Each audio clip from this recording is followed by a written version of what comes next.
இன்றைக்கி நாம் பார்க்கக்கூடிய டாபிக் என்ன அப்படின்னு நீங்கள் பார்த்தீங்கன்னா ஃபிஸ்கல் பாலிசி. இதனுடைய தமிழாக்கம் என்ன அப்படின்னு பார்த்தீங்கன்னா நிதி கொள்கை.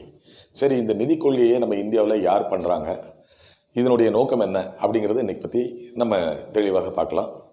ஆக்சுவலாக நம்ம இந்த ஃபிஸ்கல் பாலிசி அப்படிங்கிறது யார் பண்ணுறாங்க அப்படின்னு நாங்கள் பார்த்தீங்கன்னா நம்ம மத்திய அரசாங்கத்தில் இருக்கக்கூடிய அந்த மினிஸ்ட்ரி ஆஃப் ஃபினான்ஸ் அப்படின்னு நம்ம சொல்கிறோம் இல்லையா, அந்த நிதி அமைச்சகத்துறை, அவங்க தான் இந்த ஃபிஸ்கல் பாலிசியை உருவாக்குறாங்கங்க. சரி, இது என்ன நோக்கம் அப்படின்னு நீங்கள் பார்த்தீங்க அப்படின்னா, முதல்ல வந்து ஃபுல் எம்ப்ளாய்மெண்ட் அப்படின்னு சொல்லுவாங்க. அதாவது ஒரு முழு வேலைவாய்ப்பு வருஷம் உருவாக்கிக்கிட்டே இருக்கணும் அப்படிங்கிறது தான் இதனுடைய முக்கியமான ஒரு நோக்கம். ரெண்டாவது என்ன அப்படின்னு நீங்கள் பார்த்தீங்கன்னா, நம்ம ஏற்கனவே மானிட்டரி பாலிசியில் நேற்று நம்ம பார்த்த மாதிரி இந்த இன்ஃப்ளேஷன் டீஃப்ளேஷனை கண்ட்ரோல் பண்ணி அதன் மூலமாக ஒரு ப்ரைஸ் ஸ்டெபிலிட்டியை கொண்டு வர்றது. மூணாவது என்ன அப்படின்னா, இந்த ரெண்டும் நம்ம வந்து நிறைவேற்றும் போது, அதாவது ஒரு முழு வேலைவாய்ப்பையும் இல்லை இந்த ப்ரைஸ் ஸ்டெபிலிட்டியும் நம்ம கொண்டு வரும்போது நமக்கு என்ன கிடைக்கும் அப்படின்னு பார்த்தீங்கன்னா, ஒரு ஸ்டெபிளைஸ்டான ஒரு க்ரோத் ரேட் கிடைக்குங்க. ஸோ இதன் மூலமாக நமக்கு என்ன பண்ணலாம் அப்படின்னா, நம்ம அந்நிய செலவாணி இருக்கு இல்லையா, அதை வந்து நம்ம என்ன பண்ண முடியும், மெயின்டைன் பண்ண முடியும்.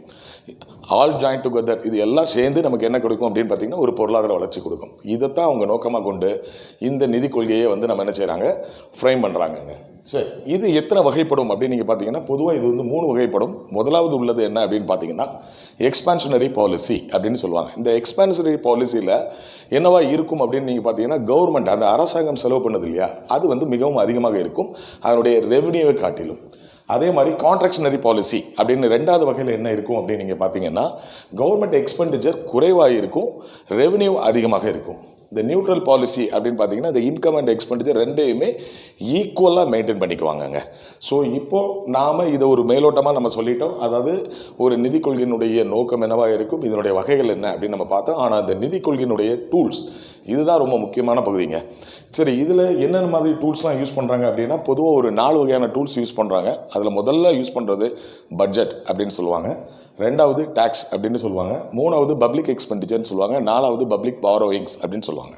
ரைட், இதில் முதல்ல நம்ம பார்க்க போகிறது என்ன அப்படின்னு பார்த்தீங்கன்னா, பட்ஜெட். பட்ஜெட்னா என்ன அப்படின்னு நீங்கள் பார்த்தீங்கன்னா, இது எல்லாருமே நாம் வீட்டுக்கு கூட நம்ம போடுவோம் இல்லைங்களா. ஸோ ஒரு மாதம் பிறந்த உடனே நமக்கு வருமானம் எவ்வளோ வருது, இதற்கான செலவுகள் என்னென்ன இருக்குது அப்படிங்கிறத நம்ம பாகுபடுத்தி வச்சுக்கிறோம் இல்லையா. இதே மாதிரி வருஷம் நம்மளுடைய நிதி அமைச்சகம் இருக்கு இல்லையா, அவங்க என்ன பண்ணுவாங்க அப்படின்னு பார்த்தீங்கன்னா, இந்த பட்ஜெட்டை ப்ரிப்பேர் பண்ணுவாங்க. உங்களுக்கு தெரியும், ஏப்ரல் 1ஆம் தேதியிலேருந்து அதை ஆப்ரேட் பண்ணுவாங்க. இந்த வருடம் கொரோனாவின் காரணமாக அது பண்ணலை. இருந்தாலும் நம்ம இந்த பட்ஜெட்டை பற்றி ரொம்ப விரிவாக நம்ம பார்க்கலாம். ஸோ இந்த பட்ஜெட்டை பொறுத்த வரைக்கும் 2 பக்கங்கள் உண்டு. ஒன்று, அரசாங்கத்திற்கு எந்தெந்த வழியிலெல்லாம் இன்கம் வருது அப்படின்னு பார்ப்பாங்க. இந்த இன்கம்மை வச்சு எந்தெந்த வகையிலெல்லாம் செலவு பண்ண முடியும் அப்படின்னு பார்ப்பாங்க. இதை தான் இன்னொரு பக்கத்தில் எக்ஸ்பெண்டிச்சர் அப்படின்னு சொல்லுவோம். சரி, இந்த பட்ஜெட்டை வந்து பொதுவாக 2 வகையாக பிரிக்கலாம். ஒன்று டெஃபிஷியன்ட் பட்ஜெட் அப்படின்னு சொல்லுவாங்க, பற்றாக்குறை அப்படின்னு சொல்லுவாங்க. இன்னொன்று வந்து சர்ப்ளஸ் பட்ஜெட்னு சொல்லுவாங்க, உபரி அப்படின்னு சொல்லுவாங்க. இது எப்படி கண்டுபிடிக்கிறதுங்க அப்படின்னு நீங்கள் பார்த்தீங்கன்னா, நம்ம அரசாங்கம் தயார் பண்ணது இல்லையா, அந்த எங்கெல்லாம் இருந்து நமக்கு வரவு இருக்குது, எங்கெல்லாம் நமக்கு செலவு இருக்குது அப்படின்னு பண்ணுறாங்க இல்லையா, அங்கே அந்த பக்கத்தில் செலவினுடைய பக்கம் வந்து அதிகமாக இருந்து வருவாயினுடைய பக்கம் குறைவாக இருந்தால் அந்த பட்ஜெட்டுக்கு பேர் என்ன அப்படின்னு பார்த்தீங்கன்னா, டெஃபிஷியன்ட் பட்ஜெட் அப்படின்னு சொல்லுவாங்க. சர்ப்ளஸ் பட்ஜெட் அப்படின்னா என்ன அப்படின்னு நீங்கள் பார்த்தீங்கன்னா, அந்த வருமானத்துக்கான பக்கம் இருக்கு இல்லையா, அது அதிகமாக இருக்கும், செலவானது மிக குறைவாக இருக்கும். பொதுவாக நம்மளை மாதிரி வளர்ந்து வரக்கூடிய கண்ட்ரிலலாம் என்ன பட்ஜெட் போடுவாங்க அப்படின்னு பார்த்தீங்கன்னா, டெஃபிஷியன்ட் பட்ஜெட் தான் போடுவாங்க. இந்த உபரி பட்ஜெட், அதாவது சர்ப்ளஸ் பட்ஜெட் அப்படிங்கிறது வந்து ரொம்ப டெவலப்டு கண்ட்ரீஸில் வாய்ப்பு இருக்குது. ஆனால் பொதுவாக உலகத்தில் இருக்கக்கூடிய எல்லா கண்ட்ரியுமே என்ன பட்ஜெட் தான் போடுறாங்க அப்படின்னு பார்த்தீங்கன்னா, டெஃபிஷியன்ட் பட்ஜெட் தான் போடுவாங்க. இதை இன்னும் சொல்லுவாங்க, ஒரு சிலர் வந்து ஜீரோ பட்ஜெட் இல்லை நியூட்ரல் பட்ஜெட் அப்படின்னு சொல்லுவாங்க. அங்கே என்ன இருக்கும் அப்படின்னு பார்த்தீங்கன்னா, இன்கம் அண்ட் எக்ஸ்பெண்டிச்சர், இது ரொம்ப ரேருங்க. ரைட்டுங்களா. ரைட், ரெண்டாவது இருக்கக்கூடிய டூல் என்ன அப்படின்னு நீங்கள் பார்த்தீங்கன்னா, டேக்ஸ். ரைட், இந்த டேக்ஸ் அப்படிங்கிறது என்ன அப்படின்னா, இதுதான் ஒரு அரசாங்கத்திற்கு ஒரு முக்கியமான டூல். இதுதான் வருமானத்தை ஈட்டி கொடுக்கக்கூடிய ஒரு வகையான டூல். ஸோ இங்கே எப்படி இருக்கும் அப்படின்னு நீங்கள் பார்த்தீங்கன்னா, டேக்ஸ் வந்து என்ன இருக்கும் அப்படின்னா, இன்ஃப்ளேஷன் அண்ட் டீஃப்ளேஷன் அப்படின்னு நம்ம சொல்கிறோம் இல்லையா, பணவீக்கம் மற்றும் பணவாட்டம் அப்படின்னு சொல்கிறோம் இல்லையா. பணவீக்கம்னா உங்களுக்கு ஏற்கனவே நம்ம சொல்லியிருக்கோம், மக்கள் மத்தியில் பணப்புழக்கம் அதிகமாக இருக்கும் பொழுது தான் நம்ம என்ன சொல்கிறோம், பணவீக்கம் அப்படின்னு சொல்கிறோம். அந்த நேரங்களில் நம்ம கவர்மெண்ட் விதிக்கக்கூடிய அந்த டேக்ஸ் வந்து மிகவும் அதிகமாக இருக்கும். ஏதாவது ஒரு வகையில் மக்கள்கிட்ட இருந்து பணத்தை வந்து அவங்க கொண்டு வந்து சேர்க்கறதுக்கு, அவங்க பக்கம், அதாவது அரசாங்க பக்கம் கொண்டு வந்து சேர்ப்பதற்கு பயன்படுத்தக்கூடிய ஒரு பயங்கரமான ஒரு டூல், அதுதான் டேக்ஸ் அப்படின்னு நம்ம சொல்லுவோம். டீஃப்ளேஷன் அப்படின்னு சொன்னீங்கன்னா, பணவாட்டம், மக்கள் மத்தியில் பணம் இல்லை, அவங்ககிட்ட பணப்புழக்கத்தை அதிகரிக்கணும் அப்படின்னா என்ன பண்ணுவாங்கன்னா, டேக்ஸ் எல்லாம் என்ன பண்ணுவாங்க, கொஞ்சம் கொஞ்சமாக குறைச்சிருவாங்க. இன்னும் சில துறைகளுக்கு ஊக்குவிக்கக்கூடிய ஒரு எண்ணத்தோடு என்ன பண்ணுவாங்க அப்படின்னா, டேக்ஸ் ஹாலிடேஸ் அப்படின்லாம் கொடுப்பாங்கங்க. ரைட்டுங்களா. மூணாவது இருக்குது என்ன அப்படின்னு பார்த்தீங்கன்னா பப்ளிக் எக்ஸ்பெண்டிச்சர் அப்படின்னு சொல்லுவாங்க.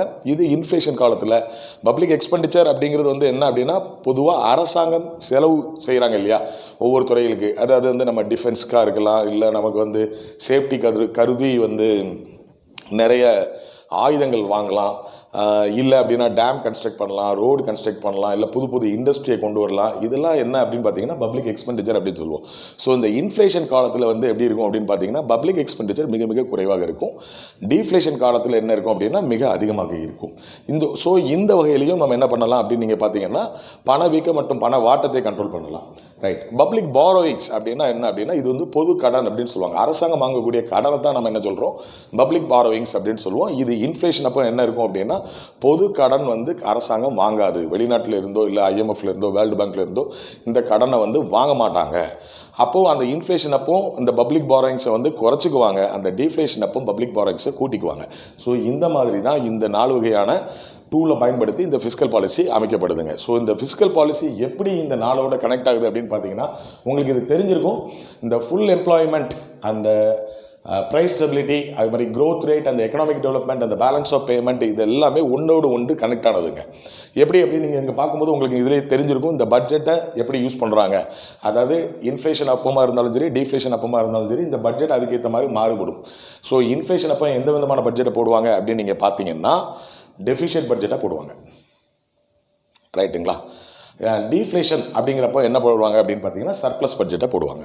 அது மாதிரி டேக்ஸ் அப்படிங்கிற பார்க்கும்போது இன்ஃப்ளேஷன் அப்போ டேக்ஸ் வந்து என்னவாக இருக்கும், அதிகமாக இருக்கும்.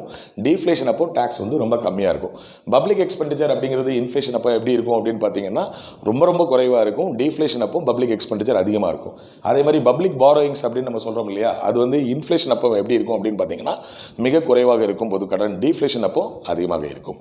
ஸோ இந்த வகையில் தாங்க இது அவ்வளோத்தையும் அவங்க வந்து ஸ்டடி பண்ணி நம்மளுடைய நாட்டை முன்னேற்றத்தை நோக்கி நம்ம போகிறதுக்கான வழிகளை ஏற்படுத்துவாங்க. ஸோ இதை இன்றைக்கி ஒரு ஓவராலாக உங்களுக்கு ஃபிஸ்கல் பாலிசினா என்ன அப்படின்னு உங்களுக்கு தெரிஞ்சிருக்கும். இந்த வீடியோ உங்களுக்கு பிடிக்கிற பட்சத்தில் நீங்கள் அதை லைக் பண்ணுங்கள், உங்கள் நண்பர்களோட ஷேர் பண்ணுங்கள், சப்ஸ்கிரைப் பண்ணாதவங்க சப்ஸ்கிரைப் பண்ணுங்கள். அடுத்த வீடியோவில் உங்களை வந்து சந்திக்கும் வரை உங்களிடமிருந்து விடைபெறுவது உங்கள் அண்ணா முத்துக்குமார். நன்றி.